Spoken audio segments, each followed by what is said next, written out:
بسم اللہ الرحمن الرحیم۔ محترم ناظرین، پچھلی ویڈیو میں آپ کو بتایا گیا کہ بادشاہ نے یوسف علیہ السلام کے بارے میں پوچھا۔ بادشاہ حقیقت جان گیا اور لوگ بھی جان گئے کہ یوسف بے قصور ہے۔ یوسف علیہ السلام بری ہو کر جیل سے باہر آئے۔ بادشاہ نے ان کی عزت و تکریم کی۔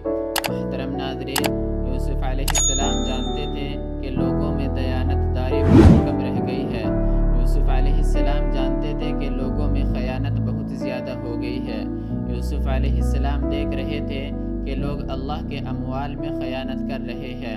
وہ دیکھتے تھے کہ زمین میں بہت سے خزانے ہیں لیکن وہ برباد ہو رہے ہیں، اس لیے کہ دولت مند ان کے بارے میں اللہ سے ڈرتے نہیں۔ دولت مندوں کے کتے کھاتے ہیں اور لوگوں کو کھانے کے لیے کچھ میسر نہیں۔ ان کے گھر لباس پہنتے ہیں اور لوگوں کو کپڑا تک میسر نہیں جو وہ پہنے۔ لوگوں کو زمین کے خزانوں سے فائدہ وہی شخص پہنچا سکتا ہے جو حفاظت کرنے اور جاننے والا ہو۔ جو نگہبان ہے اور جاننے والا نہیں، وہ نہیں جانتا کہ زمین کے خزانے کہاں واقع ہے، وہ ان سے کیسے فائدہ اٹھائے گا۔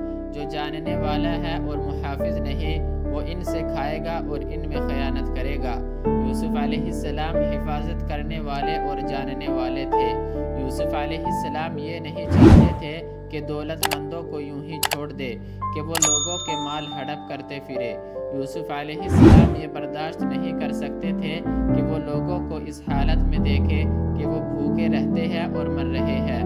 یوسف علیہ السلام حق بات کہنے سے شرماتے نہیں تھے۔